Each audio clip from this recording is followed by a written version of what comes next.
Hello students, आज हम लोग कक्षा 12वीं की कविता को देखने वाले हैं। कविता का शीर्षक है कबीर के पद।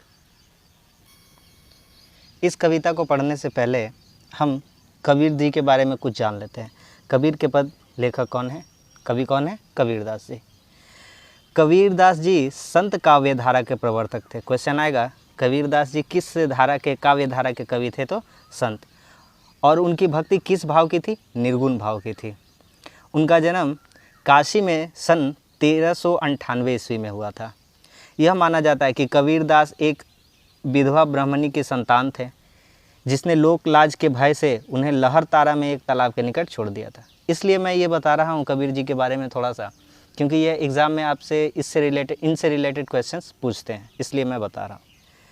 इन्हें नीरू और नीमा नामक निसंतान जुलाहा दंपति ने प्राप्त किया। तालाब से इनको पाया। नीरू और नीमा नामक दो जुलाहे थे, वो इन्हें पाए थे। उनकी कोई संतान नहीं थी। उन्होंने इनका लालन पालन किया। कबीरदास जी के गुरु का नाम पूछा जाता है अक्सर एग्ज़ाम में, परीक्षा में। तो उनके गुरु का नाम क्या था? स्वामी रामानंद। इनका विवाह लोई नामक स्त्री से हुआ था। उनसे इन्हें दो संतानें प्राप्त हुई, कमाल और कमाली। कबीरदास जी पढ़े लिखे तो नहीं थे। कबीरदास जी रूढ़िवादिता, धार्मिक आडंबर, अंधविश्वास, जाति पाति के भेदभाव और मूर्ति पूजा के घोर विरोधी थे।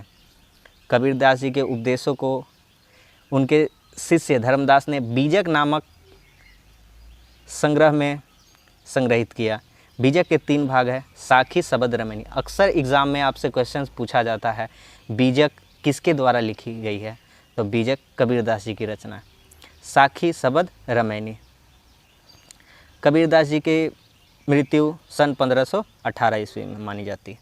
चलिए, अब हमने देख लिया कबीरदास जी के बारे में। अब आते हैं व्याख्याओं पर, आते हैं कबीर की साखी में। चलिए, कबीर की साखी, पहली साखी को हम देखते हैं। ज्ञान प्रकाशिया गुरु मिल्या, सो जिन्हीं बिसरी जाई, जब गोविंद कृपा करी, तब गुरु मिलिया आई। प्रस्तुत साखी में कबीर जी कहते हैं कि गुरु की कृपा से ही हृदय में ज्ञान रूपी प्रकाश फैलता है। जिस गुरु से ज्ञान रूपी प्रकाश दिया है, वैसे गुरु से विमुख यानी अलग नहीं होना चाहिए। जिस गुरु ने ज्ञान रूपी प्रकाश दिया है, वैसे गुरु से विमुख यानी अलग नहीं होना चाहिए। जीवन में सच्चे गुरु केवल प्रभु की कृपा से ही मिलते हैं। जिन लोगों ने सच्चे गुरु को प्राप्त नहीं किया, उनका जीवन व्यर्थ माना जाता है। यहाँ पे बिसरी का मतलब होता है विमुख होना या अलग हो जाना। प्रकाशिया मतलब प्रकाश होता है। ज्ञान मतलब ज्ञान होता है। ठीक है, चलिए, तो एक बार फिर से मैं इसे बता देता हूँ। ज्ञान प्रकाशिया गुरु मिलिया। प्रस्तुत साखी में कबीर जी यही कहते हैं कि गुरु की कृपा से ही हृदय में ज्ञान रूपी प्रकाश फैल रहा है। जिस गुरु ने हमें ज्ञान रूपी प्रकाश दिया है, जिस गुरु ने हमें ज्ञान रूपी प्रकाश दिया है, उससे कभी अलग नहीं होना चाहिए। जीवन में सच्चे गुरु केवल प्रभु की कृपा से ही मिलते हैं। जिन लोगों ने सच्चे गुरु को प्राप्त नहीं किया, उनका जीवन व्यर्थ माना जाता है। तो प्रस्तुत पंक्ति में यही कही जा रही है। दूसरी साखी को देखते हैं। ना गुरु मिल्या न शीस भया, लालच खेलिया डाव, दुनियो बूढ़े धार में चढ़ी पाथर की नाव। इस साखी में कबीर जी ने जीवन की वास्तविक विडंबना का वर्णन करते हुए कहा है कि न तो ज्ञानी सद्गुरु की प्राप्ति हुई और न ही ज्ञान प्राप्त की इच्छा रखने वाले शिष्य की। न गुरु मिल्या न शीस भया, लालच खेलिया ढाव। दोनों ही गुरु और शिष्य दोनों ही लालच का खेल खेलते रहे। दोनों एक दूसरे को धोखा देते रहे और ज्ञान के नाम पर लालच का खेल खेलते रहे। इस प्रकार क्या हुआ, वे दोनों इस संसार रूपी यह जो संसार रूपी सागर है, इसके मझधार में ही क्या हो गए? डूब गए। क्यों डूब गए?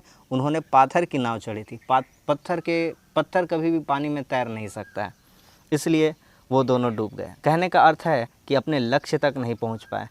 जिस तरह कोई पत्थर की नाव लेकर सागर को पार करने की कोशिश करता है, तो वह बीच में डूब जाता है। अर्थात पत्थर की नाव से कभी सागर नहीं पार किया जा सकता है। ठीक उसी प्रकार कवि कहते हैं, कबीर जी, कि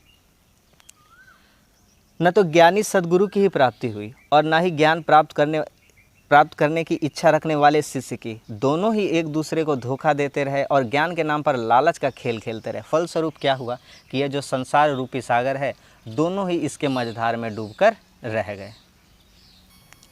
तीसरी पंक्ति को देखते हैं। जाका गुरु भी अंधला, चेला खरा निरंध, अंधे अंधा ठहलिया, दुनियु कूप पड़ंत। प्रस्तुत साखी में कबीर गुरु की योग्यता पर प्रकाश डालते हुए कहते हैं, कवि गुरु की योग्यता पर प्रकाश डालते हुए कहते हैं कि जिस शिष्य का गुरु भी अंधा यानी अज्ञानी हो एवं शिष्य भी पूरी तरह से अंधा, खरा अंधा, मूर्ख हो, वे दोनों कभी भी लक्ष्य तक नहीं पहुंच पाएंगे। अंधा गुरु, अंधा शिष्य, यहाँ दो बार अंधे का जिक्र किया गया है। पहले अंधे को हम गुरु के रूप में और दूसरे अंधे को हम शिष्य के रूप में देख सकते हैं। अंधे अंधा ठेलिया, पहला गुरु के लिए, दूसरा शिष्य के लिए। अगर कोई अंधा दूसरे अंधे को सड़क पार कराने की कोशिश करता है तो वह बेकार वो व्यर्थ जाता है। दोनों क्या, इसका फलस्वरूप परिणाम क्या होता है कि दोनों ही पतन के कुएं में गिर पड़ते हैं। यही प्रस्तुत साखी में कबीर जी गुरु की योग्यता पर प्रकाश डालते हुए कहते हैं कि जिस शिष्य का गुरु भी अंधा हो, अज्ञानी हो, एवं शिष्य भी पूरी तरह से अंधा यानी मूर्ख हो। एक अंधा को यहाँ अज्ञानी के रूप में देख सकते हैं, एक अंधा को यहाँ मूर्ख के रूप में देख सकते हैं। अज्ञानी गुरु से संबंधित है और मूर्ख शिष्य से संबंधित है। तो क्या है परिणाम स्वरूप, क्या होता है, वे दोनों कभी तक अपने लक्ष्य तक नहीं पहुँच पा रहे। एक अंधा दूसरे अंधे को ठेल कर मार्ग दिखाने की कोशिश कर रहा है, मार्ग पर आगे बढ़ाने की कोशिश करता है, तो परिणाम यही होता है कि दोनों ही पतन के कुएं में गिर पड़ते हैं। चौथी साखी को देखते हैं। कबीर संगति साधु की, कदे न निर्फल होई, चंदन होसी बावना, नीम न कहसी कोई। प्रस्तुत साखी में कबीर जी साधुओं की संगति के महत्व को बता रहे हैं। कबीर कहते हैं कि साधुओं की संगति कभी भी बेकार यानी निर्फल नहीं होती है, उसका फल निश्चय ही हमें मिलता है। उदाहरण स्वरूप कबीर ने बताया है कि हम अगर साधुओं की संगति में रहेंगे तो हमारे नीम जैसे कड़वे स्वभाव भी सुगंधित चंदन जैसे बन जाएंगे, फिर हमें नीम कहकर कोई भी नहीं पुकारेगा। कहने का अर्थ देखिए क्या है कि हमें हमेशा साधुओं की ही संगति करनी चाहिए। इससे क्या होता है, इससे कभी भी जो हमारा जीवन है कभी भी व्यर्थ नहीं जाने वाला है। साधुओं की संगति का फल हमें अवश्य मिलता है। कबीर ने बताया है कि अगर हम साधुओं की संगति में रहेंगे तो हमारे नीम जैसे जो कड़वे स्वभाव हैं वह भी चंदन की भांति सुगंधित हो उठेंगे। जिस तरह से चंदन का वृक्ष अगर छोटा ही क्यों ना हो, बौना ही क्यों ना हो, पर कोई उसे नीम का पेड़ कहकर नहीं पुकारता है। यहाँ नीम का पेड़ का अर्थार्थ है उसका कड़वापन, और यहाँ चंदन एक सुगंधित पौधा है, उससे इन दोनों की तुलना की गई है। तो साधुओं की तुलना यहाँ चंदन के पेड़ से की गई है। इसलिए कबीर कहते हैं कि साधु की संगति कभी भी बेकार नहीं जाती, उसका फल निश्चय ही मिलता है। उदाहरण स्वरूप कबीर ने बताया कि हम अगर साधुओं की संगति में रहेंगे तो हमारे जो कड़े नीम जैसे स्वभाव हैं वह भी सुगंधित चंदन जैसे बन जाएंगे। अगली साखी को देखते हैं, 5 नंबर। जब मैं था तब हरि नहीं। यह जो साखी है परीक्षा की दृष्टि से बहुत ही ज़्यादा महत्वपूर्ण है। जब मैं था तब हरि नहीं, अब हरि है मैं नाही, प्रेम गली अति सांकरी, जामे दो न समाही। यहाँ मैं का अर्थार्थ हो जाता है अहंकार।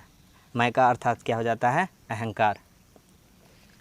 जब मैं था तब हरि नहीं, अर्थात जब, इस साखी में कबीर जी कहते हैं कि जब मेरे हृदय में अहंकार भरा हुआ था तब मुझ में हरि का वास नहीं था। अब मेरे हृदय में ईश्वर है और मेरा अहंकार समाप्त हो गया है। जब मैं था तब हरि नहीं, जब मेरे हृदय में अहंकार भरा हुआ था तब मेरे हृदय में ईश्वर का वास नहीं था।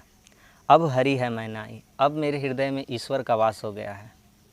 अब मेरे अंदर का सारा अहंकार समाप्त हो गया है। क्यों? क्योंकि यह जो प्रेम की गली है, इसमें केवल दो में से एक ही समा सकते हैं।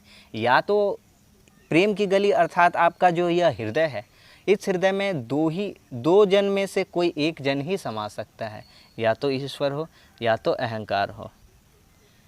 प्रेम रूपी गली अति संकरी है, इसमें केवल प्रेम या तो अहंकार कोई एक ही जा सकता है। इस गली में प्रेम और अहंकार एक साथ कभी भी प्रवेश नहीं हो सकते हैं।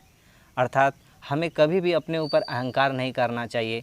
हमें हमारे हृदय में सदैव ईश्वर का वास होना चाहिए। इस साखी में यही कबीर ने कहा है कि जब मेरे अंदर अहंकार था तब मेरे अंदर ईश्वर का वास नहीं था हृदय में। अब मेरे हृदय में ईश्वर का वास है और मेरे सारे जो अहंकार है वह समाप्त हो चुके हैं, क्योंकि यह जो प्रेम रूपी गली है इसमें केवल दो में से एक ही समा सकते हैं, या तो ईश्वर या तो अहंकार। मैंने सारा अहंकार अब अपने का समाप्त कर दिया है। अगली साखी। निंदक नियरे राखिए आंगन कुटी छवाए, बिनु पानी साबुन बिना निर्मल करे सुहाए। प्रस्तुत साखी में कबीर कहते हैं कि जो व्यक्ति हमारी निंदा करते हैं उसे हमेशा अपने साथ रखना चाहिए, उन्हें कभी भी अपने से दूर नहीं रखना चाहिए। निंदा करने वाले व्यक्ति हमारे कमियों, हमारे दोषों को उजागर करते हैं, प्रकट करते हैं और हमें सुधरने का अवसर देकर तथा हमारे अज्ञानता को समाप्त करने का एक अवसर प्रदान करते हैं और हमारे मन को भी शुद्ध करते हैं। ऐसे निंदक जो होते हैं उन्हें कभी अपने से दूर नहीं रखना चाहिए। फिर से देखिए, निंदक नियरे राखिए। निंदक को हमेशा नियरे अर्थात करीब रखना चाहिए। आंगन कुटी छवाए, बिनु पानी साबुन बिना। ये ऐसे हैं, इनका स्वभाव ऐसा है कि ये बिना पानी और बिना साबुन के, अर्थात इन्हें आपसे बदले में कुछ ना चाहिए होता है। ये तो बस आपकी निंदा इसलिए करते हैं क्योंकि ये आपके कमी को, दोष को आप उजागर करके दिखाते हैं आपके समक्ष। और आप जब अपनी कमियों को पहचान लेते हैं तो आप उसे सुधारने का प्रयत्न करते हैं, जिससे आपको जीवन में आगे बढ़ने का एक अच्छा अवसर प्राप्त होता है। तो ये निंदक हमारे कोई शत्रु नहीं है, इन्हें हमेशा अपने करीब रखना चाहिए। अगली साखी। हेरत हेरत हे सखी रहया कबीर हिराई, बूंद समानी समुद्र में सोकत हेरी जाई। प्रस्तुत साखी में कबीर ने आत्मा और परमात्मा के मिलन की बात की है। आत्मा कहती है कि हे सखी, प्रभु को खोजते खोजते मैं स्वयं प्रभु में खो गई। ठीक उसी प्रकार जैसे अगर कोई बूंद समुद्र में मिल जाती है तो उसे ढूंढना असंभव है। अगर एक पानी की बूंद समुद्र में गिर जाती है तो क्या हम उसे ढूंढ पाएंगे? कतई नहीं ढूंढ पाएंगे। तो वही कबीर जी कहते हैं इस साखी के माध्यम से कि आत्मा और परमात्मा का मिलन है। आत्मा कहती है कि हे सखी, प्रभु को खोजते खोजते मैं स्वयं प्रभु में खो गई हूँ। ठीक उसी प्रकार खो गई हूँ जिस तरह से बूंद अगर समुद्र में मिल जाए तो उसे ढूंढना असंभव माना जाता है। अतः इस परमात्मा रूपी संसार में आत्मा रूपी बूंद का पता लगाना असंभव है। कहने का भाव यह है कि जब आत्मा का परमात्मा से मिलन हो जाता है तो दोनों को अलग करना असंभव हो जाता है। फिर से समझिए, कहने का यही भाव है कि जब आत्मा का परमात्मा से मिलन हो जाता है तो दोनों का अलग करना असंभव सा प्रतीत होता है, असंभव हो जाता है। अगली साखी। जल में कुंभ है, कुंभ में जल है, बाहिर भीतर पानी, फूटा कुंभ जल जल ही समाना, यह तत् कथो ज्ञानी। प्रस्तुत साखी में कबीर कहते हैं कि जल में कुंभ है अर्थात घड़ा। कुंभ अर्थात क्या होता है? घड़ा। कुंभ अर्थात क्या होता है? घड़ा। जल में कुंभ है। अगर किसी तालाब में घड़ा है, कुंभ में जल है और किसी तालाब में घड़ा डुबोते हैं तो उस घड़े के बाहर भी जल है और घड़े में जब पानी भर लेते हैं तो घड़े के अंदर भी जल है। इसके माध्यम से क्या कहना चाहते हैं हम समझते हैं कि जल में कुंभ है, कुंभ में जल है, बाहर भीतर पानी। इसके दोनों तरफ अभी क्या है? पानी है। कहने का भाव यह है कि इस संसार रूपी जल में शरीर रूपी घट यानी आत्मा है। इस संसार रूपी जल में यह जो संसार है वह एक जल से माध्यम से दर्शाया जा रहा है। यह संसार रूपी जल में शरीर रूपी जो आत्मा है, जिसके बाहर भीतर दोनों ही ओर जल है। शरीर रूपी घट के फूट जाने से, यह जब शरीर हमारा, जब इसका नाश हो जाएगा, जब इसकी मृत्यु हो जाएगी, बाहर भी जब इसकी मृत्यु हो जाएगी, जब यह शरीर ख़त्म हो जाएगा, इसका नाश हो जाएगा, शरीर रूपी घट के फूट जाने से जल रूपी आत्मा शेष संसार में व्याप्त जल यानी परमात्मा में मिल जाएगी। अर्थात कहने का अर्थ यही है कि यह जो संसार रूपी जल है यह परमात्मा है। यह जो संसार रूपी जल है वह परमात्मा है। हमारा शरीर घड़े के समान है और हमारे शरीर के अंदर आत्मा का वास है। अर्थात घड़े के अंदर जो जल है वह आत्मा है, यह जो घड़ा है हमारा शरीर है, और यह जो घड़े के बाहर का जल है वह परमात्मा का प्रतीक है। तो जब यह घड़ा फूट जाएगा तो इसके जो घड़े के अंदर का जल था अर्थात जो आत्मा थी, इसके फूट जाने से वह बाहर के जल अर्थात परमात्मा में इसका क्या हो जाएगा, विलीन हो जाएगा। तो यही कवि कहना चाहते हैं कि जल में कुंभ है अर्थात घड़ा और घड़े में जल है, और जब घड़ा फूट जाता है तो घड़े के भीतर का जल बाहर के जल से परस्पर मिल जाता है। कहने का भाव यही है कि संसार रूपी जल में शरीर रूपी घट आत्मा है और जिसके बाहर भीतर दोनों ही और जल यानी परमात्मा है। तो शरीर रूपी जो घड़ा है वह फूट जाएगा, तो फूट जाने से जल रूपी जो आत्मा है शेष संसार में व्याप्त जल यानी परमात्मा में मिल जाएगी। काकर पाथर जोड़ के मस्जिद लई बनाए, ता चढ़ी मुल्ला बांग दे, क्या बहरा हुआ खुदाए। प्रस्तुत साखी में कबीर ने धार्मिक विडंबना पर चोट की है। वे कहते हैं कि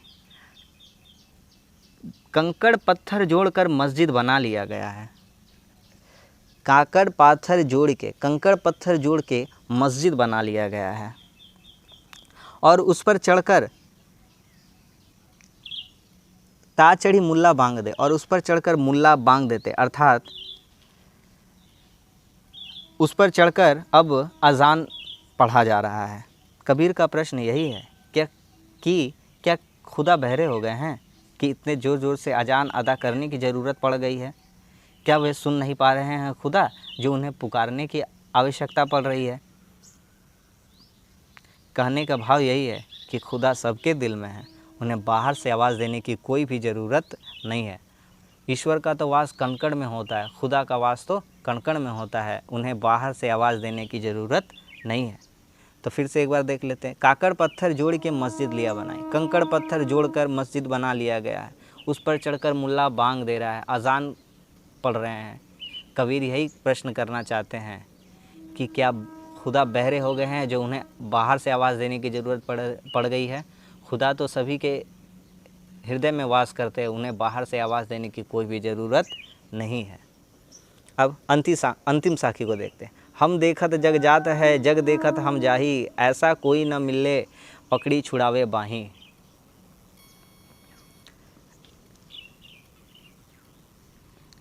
कबीर कहते हैं कि हमारे देखते ही देखते यह संसार नष्ट हुआ जा रहा है। यह जो शरीर है यह नश्वर है, हमारे देखते ही देखते यह संसार नष्ट हुआ जा रहा है। और इस संसार के सामने एक दिन ऐसा भी आएगा जब मेरा अस्तित्व समाप्त हो जाएगा, हमारा शरीर, हमारा जो अस्तित्व है वह समाप्त हो जाएगा। मुझे आज तक ऐसा कोई गुरु नहीं मिला जो इस संसार के काल चक्र से मेरी बाँह पकड़कर मुझे इस संसार के भवसागर से मुक्ति दिला सके। हम देखत जग जात है, जग देखत हम जाही।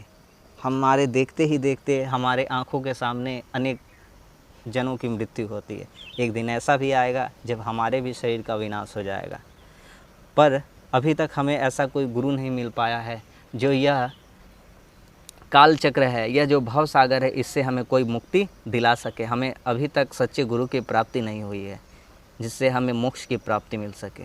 कहने का भाव यही है कि जन्म मरण का चक्र संसार में निरंतर चल रहा है, इससे मुक्ति दिलाने के लिए एक सच्चे गुरु की आवश्यकता होती है। गुरु के ज्ञान से ही मनुष्य इस जन्म मरण के चुंगल से छूट पाएगा। यह जो काल चक्र का बंधन है, इससे मनुष्य तभी मुक्ति पा पाएगा जब उसे एक सच्चे गुरु की प्राप्ति होगी, उसे सच्चे ज्ञान की प्राप्ति होगी।